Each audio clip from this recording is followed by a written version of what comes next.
नमस्कार. आजचा विषय परिचित आहे सगळ्यांना आणि आपण बऱ्याच वेळा तो ऐकलेला असेल किंवा वाचलेलं तर नक्कीच खूप काही असेल. काय करू?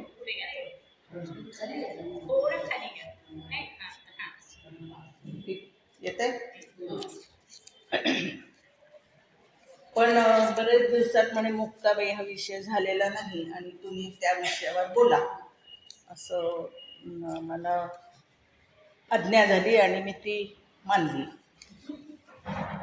तर म्हणून मग ह्या विषयावर बोलायचं असं ठरवलं. मुक्ताबाई बोलायची तर आपल्याला चारी भावंड आपोआपच तिच्या बरोबरीनं आपण ऐकत राहतो. काल एका कार्यक्रमाला गेले होते. कार्यक्रम नृत्याचा होता, पण त्यामध्ये कान्होपात्रेच्या अभंगावरचं एक नृत्य होतं. मला त्यातलं एक वाक्य किंवा एक विषय खूप आवडला आणि मग संत चरित्र नेमकं का पुन्हा पुन्हा ऐकायचं हे उलगडलं. त्या असं म्हणाल्या की कान्होपात्रेच्या त्या अभंगामध्ये सगळी विठ्ठलाचे संबोधन आहेत, वेगळं काही नाही आहे, फक्त विठ्ठलाचे संबोधन आहेत. पण प्रत्येक भक्तांनी त्याला म्हणजे संत भक्तांनी त्याला आर्त हाक मारली आणि तो कसा आला त्याचं ते वर्णन आहे असं त्यांनी काल सांगितलं. आणि खरं ती आर्तता आपल्याला मिळेल माहीत नाही, आपल्या मनात असेल एवढी अर्थता की नाही माहीत नाही, पण असं असतं. हे आमच्या संस्कृतीचं किंवा आमच्या विचारांचं वैशिष्ट्य आहे की त्या संतांनी त्या आर्ततेनं विठ्ठलाला हाक मारली. आणि तो असं काय म्हणाले बरं का, त्याच्यावर आणखीन एक वर्णन त्यांनी असं केलं की माझ्या हातावर आणखीन 2 हात आहे, मी चतुर्भुजक आहे, कारण अनेक भक्तांना मला कवटाळायचं असतं. हा जो भाव आहे ना त्याच्यातला तो खूप आवडला आणि असं वाटलं की खरंच संत चरित्र पुन्हा पुन्हा ऐकावी तरच काहीतरी मनावरती बिंबेल. प्रत्यक्ष आपण त्या अवस्थेला पोचू की नाही अवघड आहे, पण निदान असं असतं ह्यावर तरी विश्वास बसेल, कारण तोच आता नाही आहे. असं काही असतं ह्यावरच विश्वास नाही. कसं शक्य आहे तुपाची वाटी घेऊन मागे धावणं? कोणी असो, म्हणजे असं मुलं आपल्याला विचारतात, काहीतरी सांगता किंवा गाढवाला पाणी पाजणं, हे कसं शक्य आहे गंगा? पण आपल्याला तरी पुन्हा पुन्हा ऐकल्यानंतर त्यांची ती आर्तता लक्षात आल्यानंतर हे संत चरित्र पुन्हा पुन्हा ऐकलं पाहिजे आणि हे खरं आहे या घटना, यावर आपला विश्वास बसेल.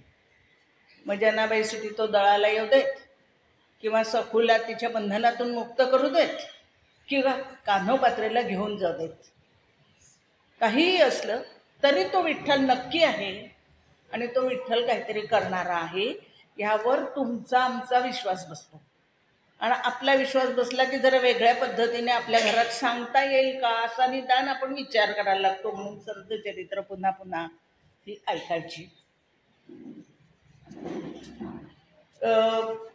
नामदेव आणि ज्ञानदेव प्रवासाला गेल्याची कथा आपल्याला किंवा तो प्रसंग आपल्याला माहिती आहे. तिथून सुरुवात करते. त्यावेळेला नामदेव ज्ञानदेवांना म्हणाले,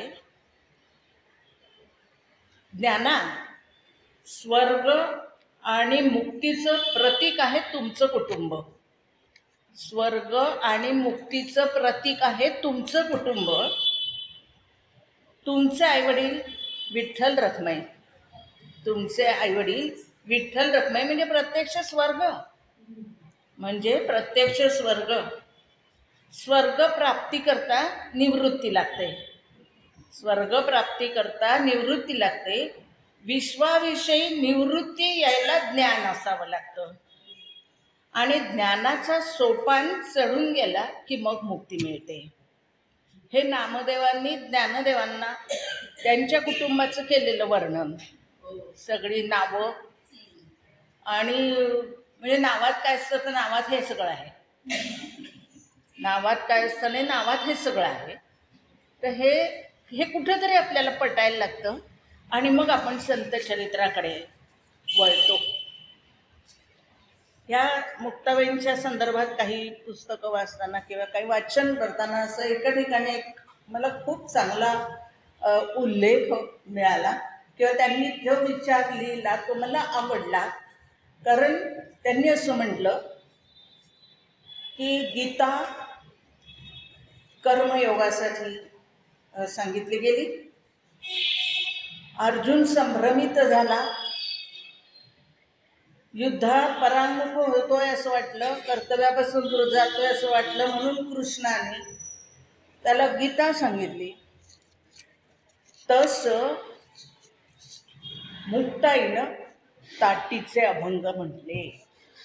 बघा, गीता आणि मुक्ताईचे ताटीचे अभंग ह्याची तुलना मला फार समर्पक वाटली. ती अशा अर्थानं की ह्याला कृष्णाला माहिती होतं की नाही अर्जुन किती पराक्रमी आहे, माहिती होतं. परंतु त्याला आत्मपरीक्षण करायला लावण्यासाठी, त्याला भानावर आणण्यासाठी कृष्णाने क्लैब्य असा शब्द प्रयोग केला की तसं आहे का तू, आणि अर्जुन जागा झाला. अर्जुन, तू पराक्रमहीन आहेस का, पराक्रमहीन आहेस का, अशा प्रकारचा त्यांनी एक प्रश्न विचारला आणि अर्जुन जागा झाला. तसं ताटीच्या अभंगामध्ये मुक्ताईनं त्याच्या संन्यस्तत्वाबद्दल, संन्यस्त वृत्तीबद्दल त्याला एक शंका विचारली आणि त्यामुळे ज्ञानदेवांनी ताटीचं दार उघडलं. म्हणजे आपल्याला जी ज्ञानेश्वरीची देणगी मिळाली ती मुक्ताईमुळे, ती मुक्ताईमुळे. आणि म्हणून मुक्ताई मोठी आहे. धाकटी बहीण असली तरी अधिकाराने ती मोठी झाली आहे. धाकटी बहीण असली तरी अधिकाराने मोठी झाली आहे, तेजस्वीच आहे, अधिकाराने मोठी झाली आहे. त्या मुक्ताईचं चरित्र आपल्यापर्यंत पोचवायचं आहे. जे तुम्हाला माहीत आहे तेच मी सांगणार आहे, पण कदाचित थोडा दृष्टिकोन माझा वेगळा असू शकतो. ज्ञानदेव आपल्याला माहीत आहे की निवृत्ती आणि ज्ञानदेव त्यांना समाधी या अष्टांग योगामधला जो 8वा भाग आहे तिथपर्यंत पोचता आलेलं होतं. ते सगळं बघितल्यानंतर मुक्ताईला पण असं वाटायचं की आपल्याला पण हे जमायला पाहिजे, आणि ती प्रयत्न करत होती. ती तो प्रयत्न करत होती. त्यावेळेला ज्ञानदेव म्हणाले निवृत्तीनाथांना की दादा, हिची ही अवस्था बघितल्यानंतर मला असं वाटतं की तिला आपण आता त्या 8व्या योगाचा अर्थ समजावून सांगितला पाहिजे किंवा तो तिला साधावा असा प्रयत्न केला पाहिजे. ज्ञानाला हे शक्य होतं, परंतु गुरु आज्ञा झाल्याशिवाय नाही. म्हणून निवृत्तींना विचारलंय. निवृत्तीने म्हटलं हरकत नाही, करतो ते सगळं. आणि मग त्याने मुक्ताईला विचारलं की मुक्ताई, काही अडचण आहे का गं तुला?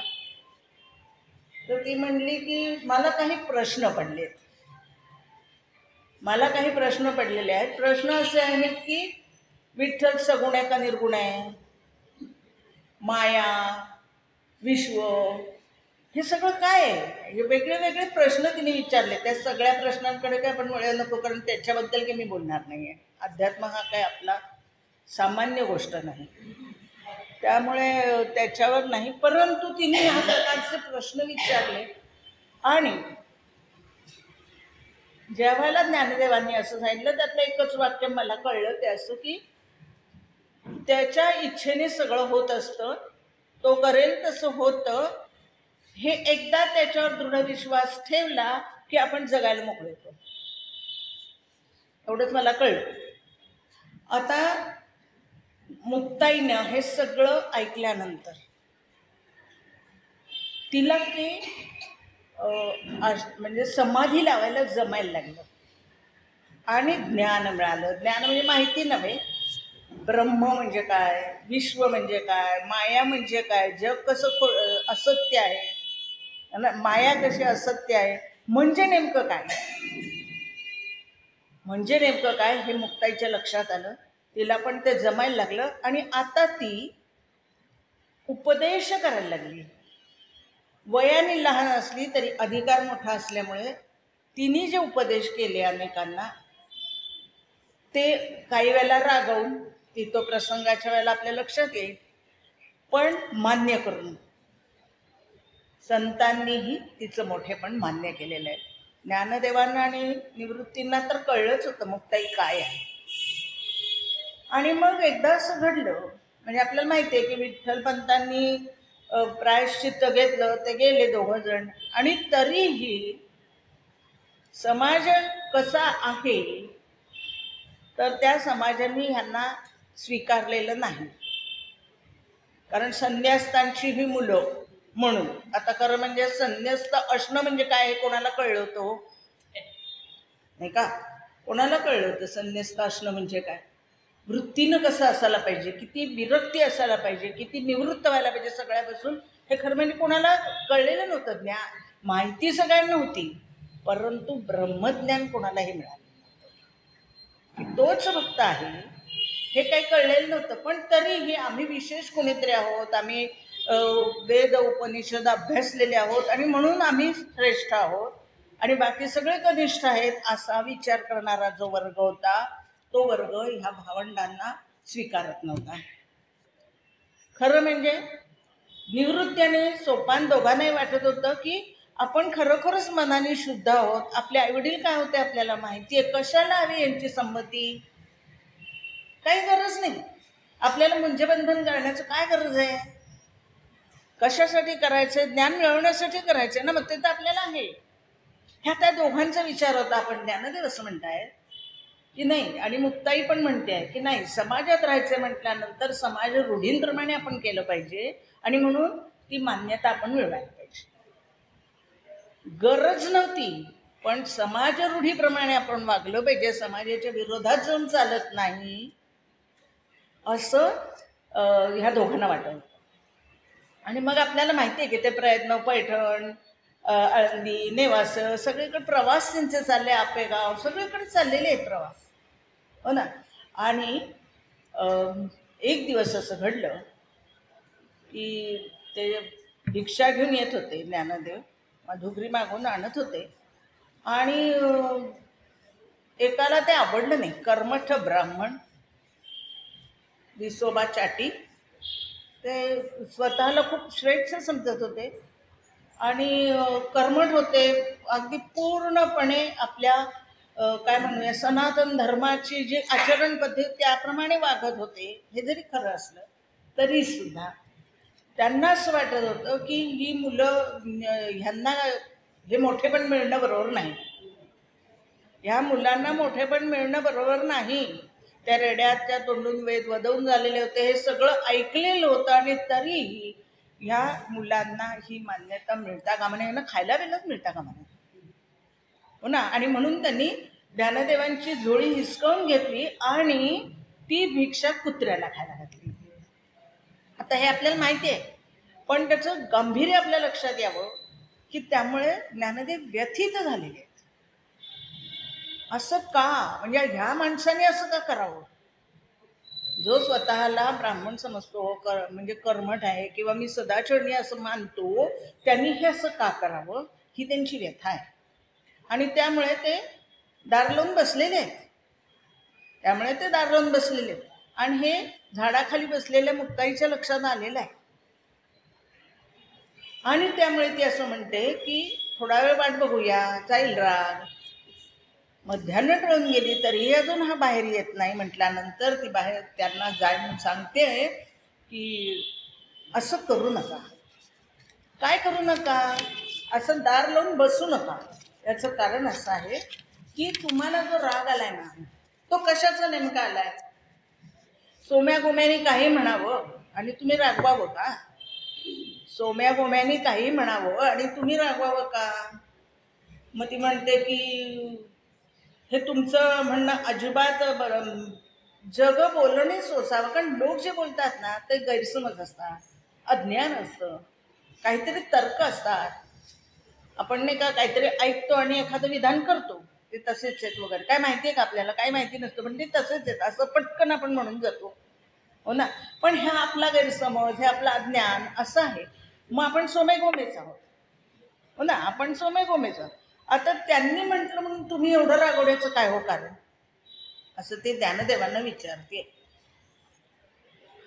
तुम्हाला अभिमान झालाय का? बघा ती काय विचारते, तुम्हाला अभिमान झालाय का, म्हणजे अहंकार झालाय का? 2 वेळा राग येतो माणसाला. म्हणजे त्या अहंकाराचे 2 परिणाम असतात. कोणी आपल्याबद्दल चांगलं बोललं की आपण सुखावतो, कोणी आपल्याला नावं ठेवली की आपण दुखावतो. यातलं नेमकं तुमचं काय? प्रश्न कसे आहेत? परखड आहे, अत्यंत परखड आणि स्पष्ट व्यक्ती आहे. त्यामुळे ती विचारते की तुम्हाला अहंकार झाला का? कशा करता दुखावला? त्यांनी तुमची निंदा केली म्हणून दुखावला? कशा? आपल्याला काय करायचंय? अहंकारच नकोय ना, कुठे तुमच्याकडे अहंकार? त्यामुळे ते सोडून द्या, त्यांचं बोलणं सोडून द्या. जग बोलणे सोसावे. आपण जगाचं बोलणं ऐकून घ्यावं. किंवा निंदकाचे घर असावे जरी तुकाराम महाराज म्हणतात तसं, की आपल्याला सुधारावं म्हणून ते बोलत असतील असं समजावं. आपण सुधारावं म्हणून ते बोलतायत असं आपण समजावं. हे सोपं नाही. समजावं असं म्हणणं सोपं, पण तसं आपण समजावं. त्यामुळे तुम्ही हे रागवू नका. दुसरी गोष्ट, योगी कसा असतो? पावन मनाचा असतो. हा, योगी पावन मनाचा. पण योगी कसा असतो? त्यांचं म्हणणं आहे योगी पावन मनाचा असेलच असं नाही, संयमी असू शकतो. योगाच्या मदतीनं तो स्वतःचं शरीर आणि मन संयमित ठेवू शकतो. पण त्याचं मन शुद्ध असेल, पावन असेल असं नाही. पण तुम्ही तर याहीपेक्षा वरचे आहात. तुमचं मन अतिशय शुद्ध आणि मनाचेच आहात. मग असं जर असेल तर तुमचा अंगभूत गुण काय असला पाहिजे? संतांचा अंगभूत गुण असा असला पाहिजे की मी पाण्यासारखा आहे. म्हणजे कोण आग लागली की ते बिना तक्रार विझवतं, की आग लागली की ते बिना तक्रार विझवतं. हे संतत्व आणि योगी यांच्यातला फरक आहे. योगी संयम ठेवतो आणि संत अंगभूतच संयमी असतात, पाण्यासारखेच ते असतात. आणि त्यामुळे ह्या एवढ्या तेवढ्या कारणावर रागावून कशाला बसताय? हे सांगते कोण? मुक्ताई, धाकटी बहीण. आईनंतर तिनेच ते घर सांभाळलं. हो ना, आईनंतर तिनेच ते घर सांभाळलं. मग ती असं म्हणते, मी एक आहे. हे तुम्हाला कळलंय की नाही? ब्रह्मतत्व म्हणजे तुम्ही आणि मी एक आहोत. प्रत्येकाच्या ठिकाणी ईश्वराचा वास आहे. प्रत्येकाच्या ठिकाणी ईश्वराचा वास आहे. ईश्वर वेगवेगळा आहे का? नाही, तो एकच आहे. तुमच्यात जो आहे तोच माझ्यात आहे. मग हे जर तुम्हाला कळलंय, ही गोष्ट तुम्हाला कळलेली आहे की मी एक आहे, मग उच्च नीच भेदाभेद हे कशाला तुमच्या मनात आलं? तो बोललाय तर बोलू दे. तो कशाला मला बोलला असं तुमच्या मनात येण्याचं काही कारण नाही. उच्च नीच हा भेदच तुमच्या मनात राहिलेला नाही, कारण तो एक आहे असं तुम्हाला कळलंय की सर्वाभूती परमेश्वर. हे जर कळलेलं आहे तर तुम्ही असं रागवणे चालाल. कारण खरं तुम्हाला हे इतकं छान पटलेलं आहे की तुम्ही सुखामध्येच आहात, सुख सागरात डुंबता आहात, असा शब्दप्रयोग तिने केलाय ज्ञानदेवांसाठी. मग तुम्ही एवढ्या तेवढ्या गोष्टींवर कशाला रागवताय? एवढं सुख असताना तर ह्या गोष्टींकडे अजिबात लक्ष देऊ नका. शेवटी त्यांनी प्रश्न विचारला की तुमचं साधुत्व खरं आहे ना? तुमचं साधुत्व खरं आहे ना? असा प्रश्न तिने त्यांना विचारला. जरा आत्मपरीक्षण करा. जे अर्जुनाच्या वेळेला मी म्हटलं की गीतेमध्ये त्यांनी सांगितलं क्लैब्य आहेस का तू? जरा विचार कर. आत्मपरीक्षण करायला सांगितलं तसं तुमच्या संतत्वाचा एकदा विचार करा. खरंच संत आहात ना? मग विचार करा. संत कोण? ज्याच्या अंगी दया आणि क्षमा आहे ते. दया आणि क्षमा याच्यातला फरक पण सांगितला बरं का. दया आणि क्षमा याच्यातला फरक सांगितलाय. क्षमा म्हणजे इतरांच्या अपराधाला प्रतिकार न करता, प्रतिकार नाही करायचा. त्यांच्या अपराधाला प्रतिकार आहे, ठीक आहे, ही झाली क्षमा. ही झाली क्षमा. आणि दया म्हणजे काय? आपण त्याच्याशी असं वागलं पाहिजे, आपण त्याच्याशी असं वागलं पाहिजे की ज्यामुळे माझ्याशी जसं वागल्यानंतर मला सुख मिळेल तसं आपण त्याच्याशी वागलं पाहिजे, म्हणजे त्याला सुख मिळेल. हो ना? ही दया आहे. माझ्या हातून कोणाचा अपमानच होऊ नये, कोणावरती असं संकटच येऊ नये किंवा कोणी दुखावू नये, अशाच प्रकारचं वर्तन माझं असणं म्हणजे दया. अशा प्रकारचं माझं वर्तन असणं म्हणजे दया, असं ते सांगतात. पुढे ते असं म्हणतात, सहानुभूतीनं सगळ्यांना समजून घेणं, सहानुभूतीनं सगळ्यांना समजून घेणं म्हणजे संतत्व. आणि बाकीचे लोक का बोलतात? ते मायेचे बळी आहेत. मायेचे बळी आहेत म्हणजे हे सगळं भासमान जे आहे त्याच्यामधून त्यांचा अहंकार सुखावणं दुखावणं हा जो प्रकार आहे तो ते करत असतात. आणि एक गोष्ट तिने सांगितली की योग साधना करायची कशासाठी? तर मन निष्काम व्हावं म्हणून.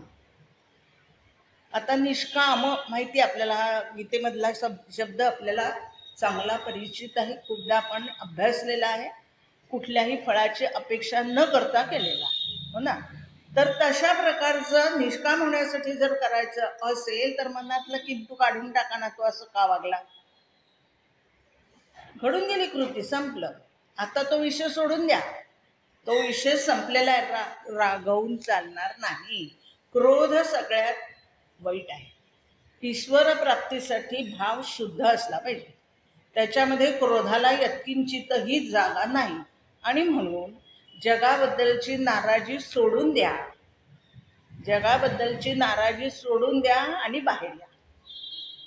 अशा प्रकारे ताटीच्या अभंगात तिनं जो संदेश म्हणजे ज्ञानदेवांची समजूत घातली ती तुमच्यासाठी, की आपल्याला यातलं काही जमण्यासारखं असेल, जे सहज शक्य आहे, फार प्रयत्न न करता सुद्धा, म्हणजे कोणीतरी काहीतरी बोललं मग त्याचा फार विचार नाही करत बसायचा, ते सोडून देता येणं, एवढं तरी जमेल कदाचित, एवढं तरी करूया. म्हणजे दिवसभर जी अस्वस्थता असते ना, पाती असं म्हणाली असेल, म्हणजे ती म्हणणारी विसरून गेलेली असते, आपण मात्र त्याच्यातच गुंतलेलं असतो. ती असं का म्हणाली, म्हणणारीला तर लक्षातही येत नाही आपण काय बोललो, हो ना? पण एवढं जरी सोडता आलं, म्हणजे एवढं सगळ्या ताटीच्या अभंगातनं एवढं जरी आपल्याला घेता आलं, ईश्वरापर्यंत आपण पोचू न पोचू माहीत नाही, पण मुक्ताईमुळे आपल्याला ज्ञानदेव मिळाले ही मात्र वस्तुस्थिती आहे. त्यामुळे ज्ञानेश्वरी आपल्यापर्यंत आहे, त्यामुळे आपल्याला ज्ञानदेव मिळाले ही वस्तुस्थिती आहे.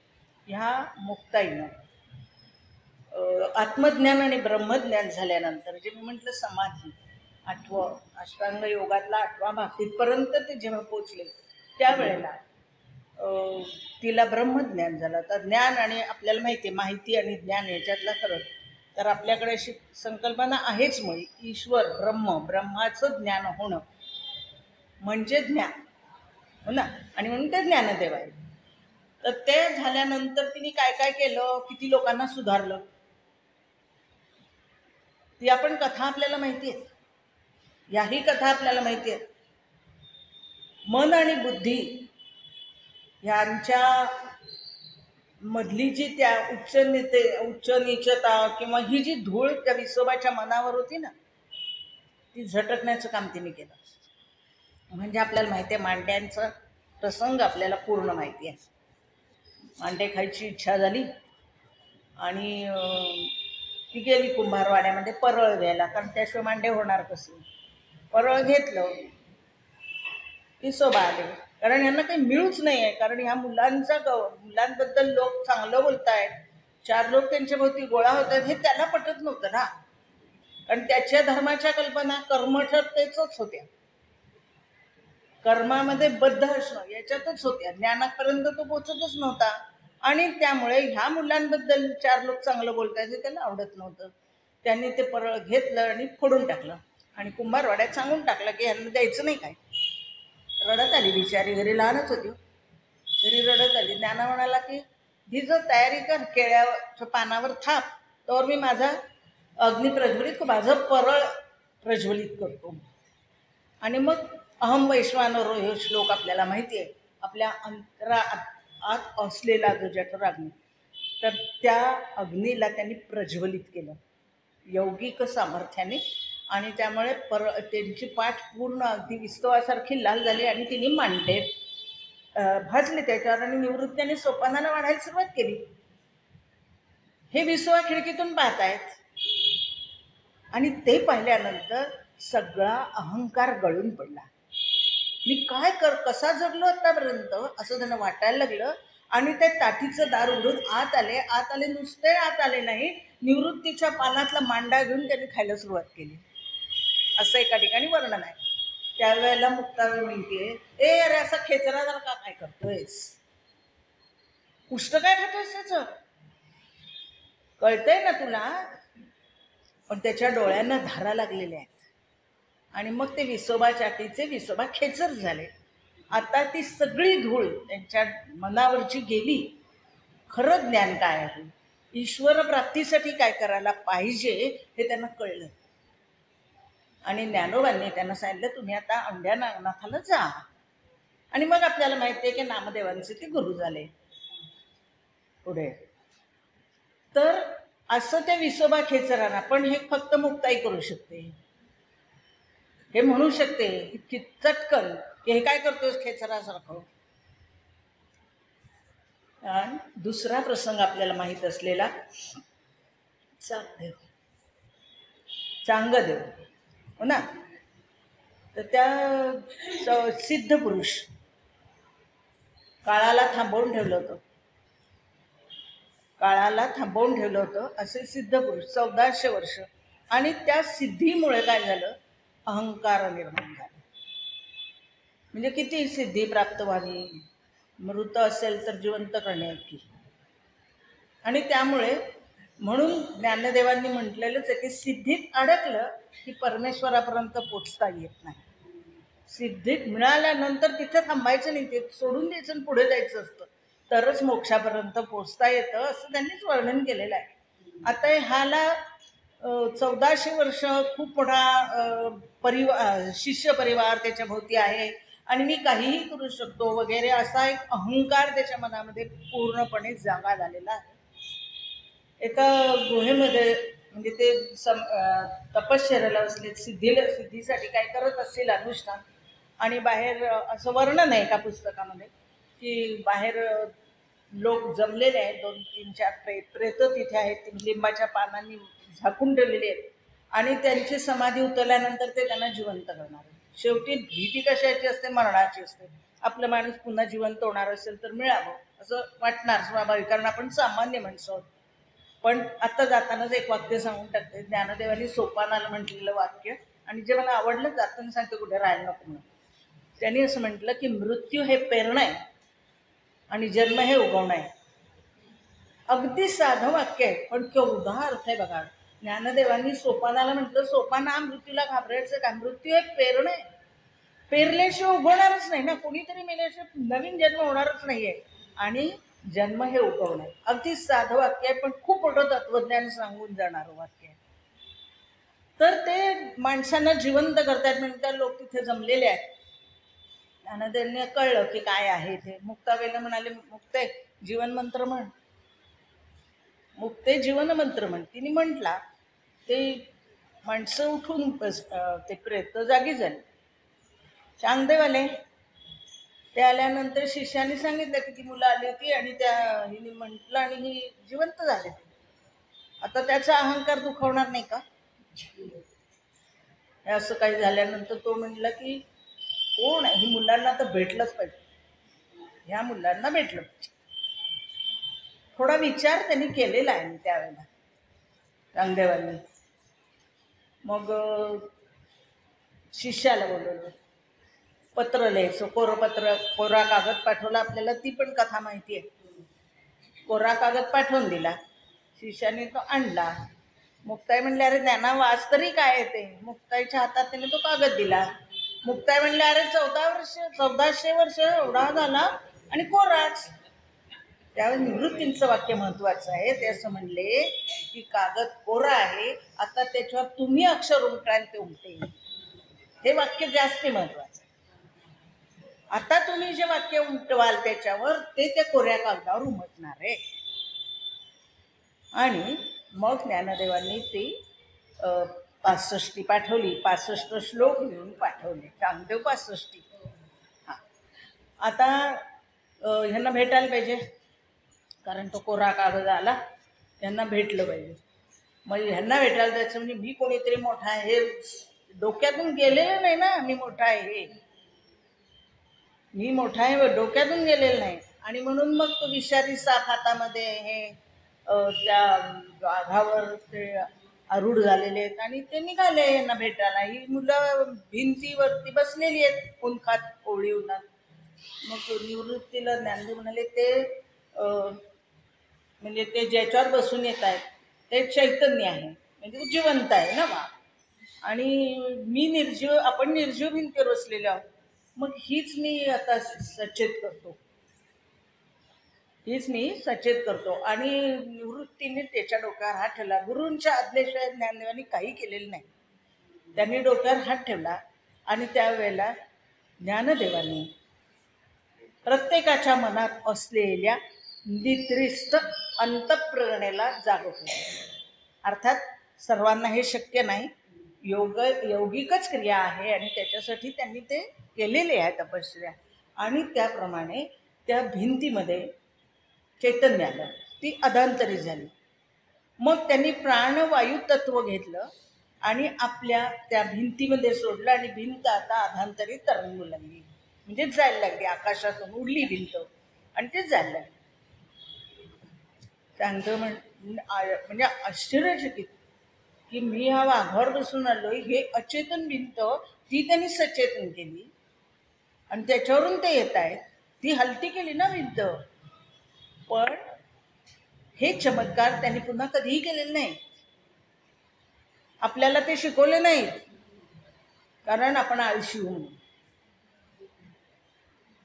हो ना. आणि त्यांनीही त्याचा पुन्हा कधीही वापर केलेला नाही, फक्त त्या वेळेपुरताच वापर केला. नाही तर प्रत्येक झालं पायी कशाला चालायचं भिंत असं झालंच, पण नाही केलं. हे त्यांचं वैशिष्ट्य आहे. म्हणून ही संत मंडळी आपली मार्गदर्शक आहे, हो ना. भक्त आणि देव याच्यामधला मार्ग दाखवणारी ही संत मंडळी आहे. आणि त्यामुळे प्रयत्नवाद, प्रत्येक संतांनी आपल्याला प्रयत्नवाद शिकवलेला आहे. कोणीही चमत्काराने पुढे जा सांगत नाही. चमत्कार हे श्रेष्ठ आहे असं कोणीही मानत नाही. आणि म्हणून संत चरित्र पुन्हा पुन्हा अभ्यासाची ही प्रयत्नवाद काय असतो. प्रयत्ने वाळूचे कणर गळिता ते लेहगळे वगैरे सारखे विधान आपण बरेच वेळा वाचतो, ऐकतो. आणि त्यामुळे आपण आळस झटकून प्रयत्न केला पाहिजे, ध्येय साध्य केलं पाहिजे. हेच सांगणारे सगळे संत आहेत. आणि मग चांगदेव अक्षरशः डोळ्यांना धारा लागलेल्या आहेत आणि ह्या चारी भावांच्या पाया पडलेल्या आहेत. ह्या चारी भावंडांच्या पाया पडलेल्या आहेत. त्यावेळेला ज्ञानदेवांनी सांगितलंय, मुक्ते हा तुझा शिष्य, याला ब्रह्मज्ञान म्हणजे आत्मबोध देण्याची जबाबदारी तुझी, आत्मबोध देण्याची जबाबदारी तुझी आहे. मुक्तेवर ज्ञानदेवांनी सोपवलेली जबाबदारी आहे. म्हणजे मुक्तेचं श्रेष्ठत्व आपल्या लक्षात आलं असेल. आणि ती हळूहळू त्यांना ते सगळं सांगते, शिकवते, एक एक योग त्यांना शिकवते आहे. आणि एकदा असं झालं की मुक्ताई स्नानाला गेली, ज्ञानदेव पण चांगदेव पण स्नानाला आले आणि तिथे मुक्ताई स्नान करते म्हटल्यानंतर ते मागे वळले. चांगदेव ते मागे वळल्यानंतर मुक्ताईने त्यांना हाक मारली, चांगदेवा इकडे ये. अरे इतके दिवस झाले, इतकं सगळं शिकवून तू हे शिकला नाही, सगळे एकच आहे, अजून स्त्री पुरुष भेद तुझ्या मनात आहे. मी इथे आहे म्हणून तू परत चाललास. स्त्री पुरुष हा भेद तुझ्या मनामध्ये अजून आहे, मग एकत्व कसं मिळणार. तुम्हाला कदाचित आठवलं असेल, शुकासारखे पूर्ण वैराग्य ज्याचे, वसिष्ठांनी शुकाची गोष्ट आपल्या लक्षात आला असेल तो प्रसंग, म्हणजे साधारण या पद्धतीचा आहे. म्हणून स्नान करणाऱ्या त्या स्त्रियांच्या तिथून जाताना वसिष्ठ आल्यावरती त्या स्त्रिया पाण्याखाली गेल्या, शुक आल्यानंतर त्या स्वैरपणे स्नान करायला लागल्या. वसिष्ठांनी विचारलं, शुक म्हणाला, अजून तुमच्या मनात त्या बायका आहेत स्नान करणाऱ्या? आठवतोय ना हा प्रसंग? तर आता ही असं म्हणते की चांगदेवा, अरे अजून स्त्री पुरुष भेद तुझ्या मनात आहे? आपण सगळे एक आहोत. आणि त्यांनी आई म्हणून तिला हाक मारली.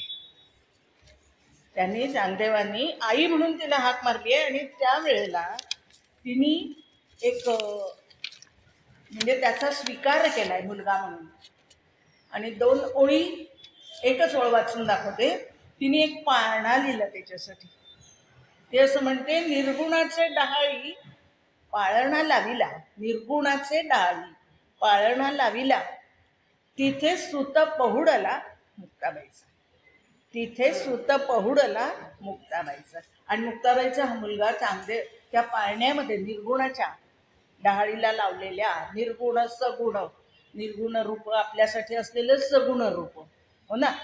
तर इतक्या अवस्थेला जाऊन पोचलेल्या त्या डहाळीमध्ये जो पाळणा लावला त्याच्यात तू बसलाय. आणि आता तू काय कर, खेळणं मन आणि प्राण ही खेळणी म्हणून तू पाळण्यावरती टांगले तसं समज आणि त्याचं चिंतन कर. हे तिने चांगदेवांना सांगितलं. आणि चांगदेव तिचे उत्तम शिष्य झालेले. ही दुसरी घटना मुक्ताबाईच्या जीवनातली. म्हणजे पहिली विसोबा खेचराची, दुसरी चांगदेवाची. आणि ज्ञानदेवांना तर तिने काठीचे अभंग रचून खूपच मोठ्या ज्ञानाची आठवण करून दिली.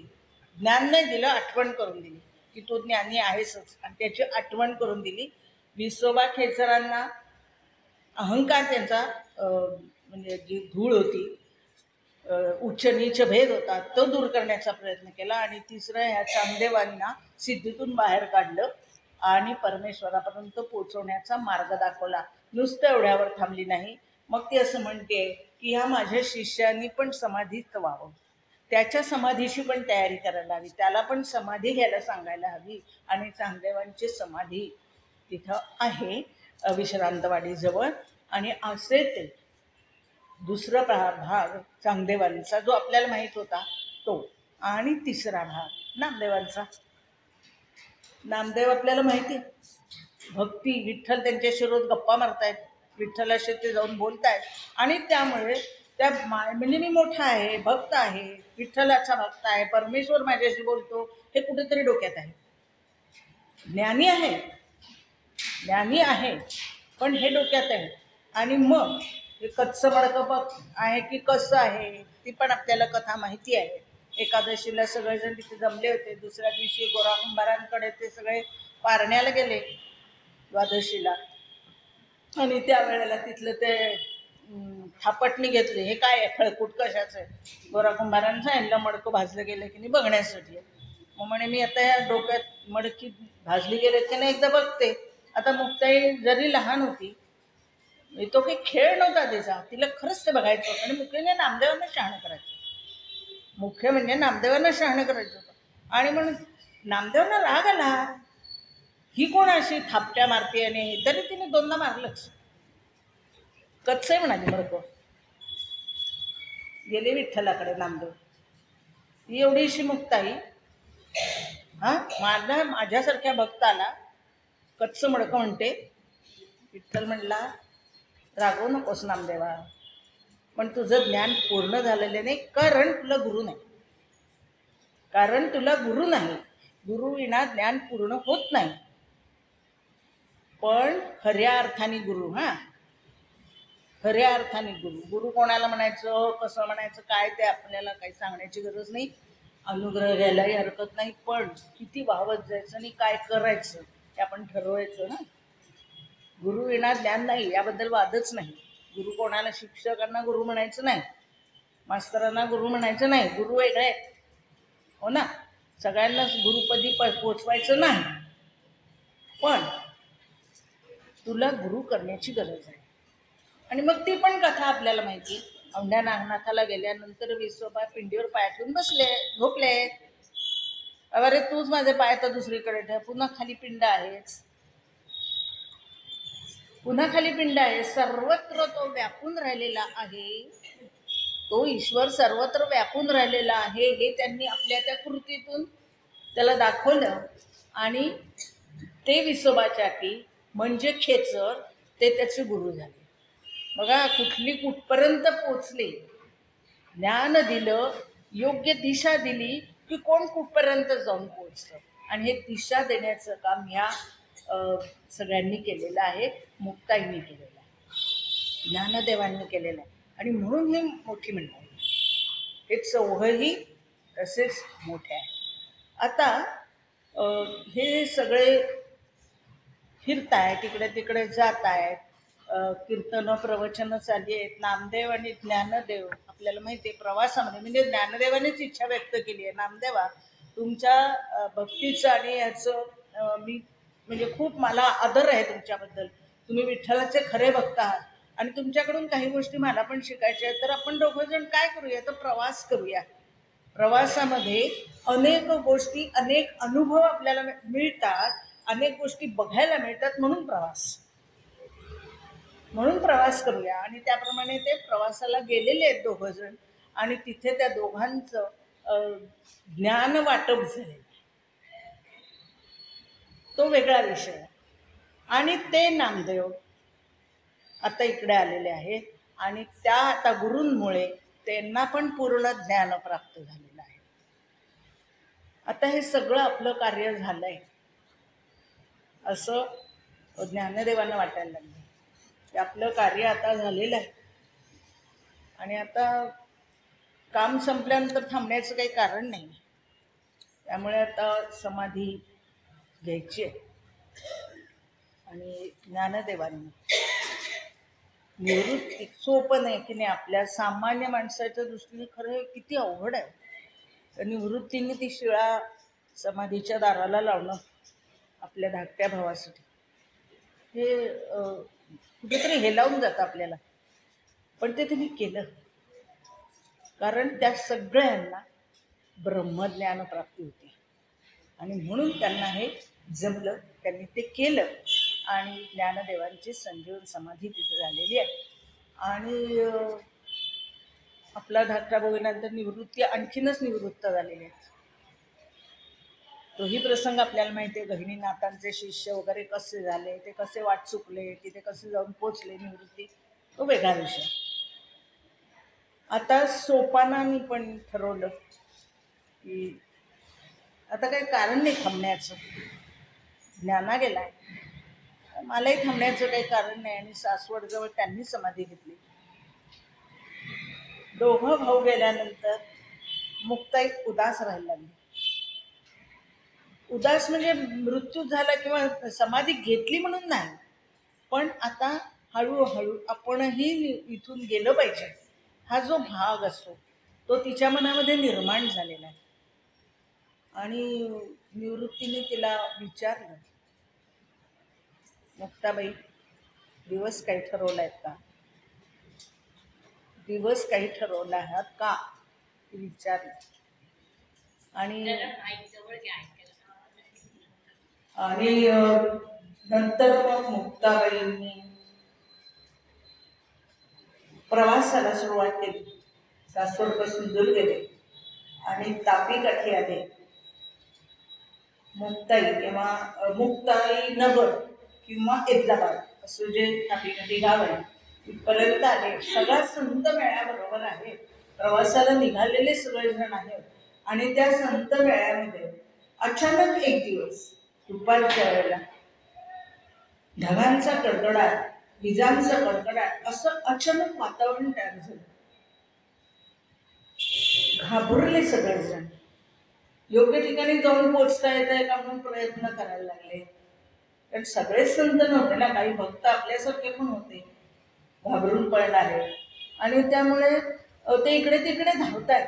आणि निवृत्तीने मुक्ताईचा हात धरलेला आहे. निवृत्तीने मुक्ताईचा हात धरलेला आहे. अचानक वीज कडाडली, हात सुटला आणि मुक्ताई नाहीशी झाली. मुक्ताई नाहीशी झाली. वीजेत वीज मिळून गेली, मिसळून गेली. तो दिवस होता 17 मे 1297. हा आणि त्या दिवशी महातेजात ही तेजाची ज्योत अंतर्धान पावली. त्याचं वर्णन खूप छान शब्दात आहे. प्रत्येक शब्दच महत्वाचा आहे. कडाडली वीज निरंजनीत जेव्हा झाली मुक्त तेव्हा मुक्ताबाई. कडाडली वीज, त्यावेळेला ती मुक्ताबाई मुक्त झाली, निरंजन. वैकुंठी लक्ष घंटा, वैकुंठातच पोचली. वैकुंठी लक्ष घंटा वाजती एक घाई, वाजती एक घाई झाली मुक्ताबाई स्वरूपाकार, झाली मुक्ताबाई स्वरूपाकार. आणि ती गेली. आणि त्यानंतर म्हणजे ज्ञानदेव गेल्यानंतर एका वर्षातच या उर्वरित तिन्ही भावंडांनी समाधी घेतली, आपलं जीवन कार्य संपवलेलं आहे. अशी ही मुक्ताबाई. आणि ते सगळं वाचल्यानंतर मला एक म्हणावंसं वाटलं मुक्ताबाईबद्दल. तेवढं फक्त म्हणजे स्वरचित आहे, हे कोणाच्या पुस्तकात वाचलेले, त्यामुळे तो सामान्यच आहे, मला माहिती आहे. मोठ्या कोणी लिहिलेलं नाही आहे, संतांचं तर नाहीच आहे.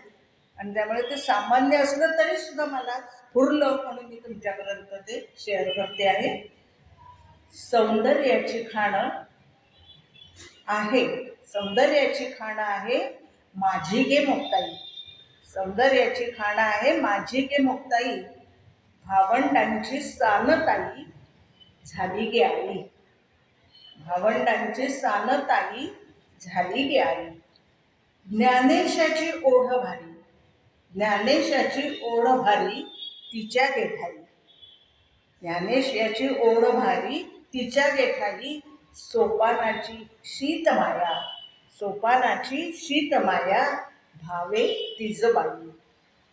निवृत्तीचा जीव गुंते, निवृत्तीचा जीव गुंते भगिनीचे ठाई, निवृत्तीचा जीव गुंते भगिनीचे ठाई, रुसे फुगे क्षणात फिरुनी शांतती होई. लहानच आहे ना, रुसणं फुगणं होणारच आहे. रुसे फुगे क्षणात फिरुनी शांतती होई. विजे संगे विरून जाई, विजे संगे विरून जाई, निमिषा माझी गे, निमिषा माझी गे, ज्ञानू सोनू भेटी लागी जाई ती वेगे. दोघांच्या भेटीला ती निघून गेली. देव दुर्लभ अपत्य असूनी, देव दुर्लभ अपत्य असूनी, न देखिले सुख, न देखिले सुख, आठवणी त्या चरित्रा लागी होते अंतर्मुख. काय आईवडिला, एवढी मोठी मुलं, आईवडिलांना काहीही बघायला मिळालं नाही, हे त्यांना चुकले नाही, हे दैव हो. तर आपण सामान्य माणसं ही सगळी चरित्र वाचल्यानंतर भारावल्यासारखं होतं. मुक्ताबाई एवढी लहान आणि ती अशी निघून जाते क्षणात. इतकं तिचं सामर्थ्य की त्या विजेमध्ये ती नाहीशी होते. आत्ता जायचं या क्षणी, हात सोडला गेली, दादाचा हात सोडला आणि गेली. सोपं नाही, हे सोपं नाही. आणि म्हणून ह्या संत चरित्राचा पुन्हा पुन्हा अभ्यास करायचा. त्यामुळे मला मुक्ताबाई सांगायला सांगितल्यावर असं वाटलं की आपल्याला आव्हान आहे, जरा सोपं नाही मुक्ताबाई सांगणं, पण जेवढं काही मला शक्य होतं तेवढं मिळवण्याचा प्रयत्न केला आणि आपल्यापर्यंत पोहोचवण्याचाही प्रयत्न केला. धन्यवाद.